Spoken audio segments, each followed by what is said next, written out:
शहरात खळबळ उडविणाऱ्या परी बिंदी घर प्रकरणाला अखेर वाचा फुटलीये. गांधी रोडवरील या दुकानाआड सुरू असलेल्या अमानुष आणि विकृत कृत्यामुळे संपूर्ण शहर हादरलंय. महिलांवरील अत्याचाराचा सर्व स्तरावरून तीव्र निषेध होत असतानाच महानगरपालिकेने तात्काळ कारवाई करत अतिक्रमणावर बुलडोजर चालविला आहे.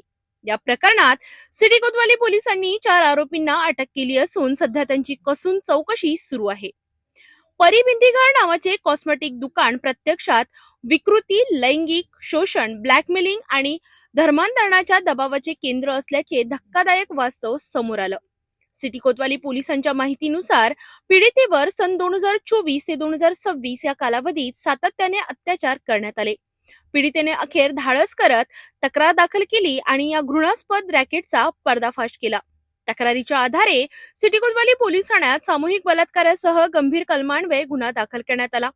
या प्रकरणात मोहम्मद आसिफ उर्फ बाबू मोहम्मद सलीम तेली आणि चंदू वानखडे यांना अटक करण्यात आली असून न्यायालयाने त्यांना 7 फेब्रुवारी पर्यंत पोलीस कोठडी सुनावली आहे. तर इम्रान खान, यासीन खान याला अटक करून 6 फेब्रुवारी पर्यंत पोलीस कोठडी देण्यात आली आहे.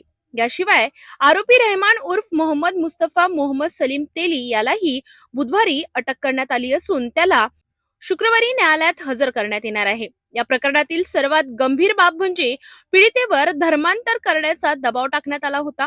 तसेच आक्षेपार्ह व्हिडिओ सोशल मीडियावर व्हायरल करण्याची धमकी देत शोषण करण्यात आल्याचा आरोप आहे. सिटी कोतवाली पोलीस निरीक्षक गवई यांच्या मार्गदर्शनाखाली या संपूर्ण प्रकरणाचा सखोल तपास सुरू आहे.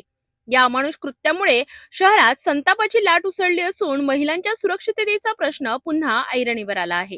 दोषींवर कठोरात कठोर कारवाई व्हावी अशी मागणी सर्व स्तरावरून होत आहे.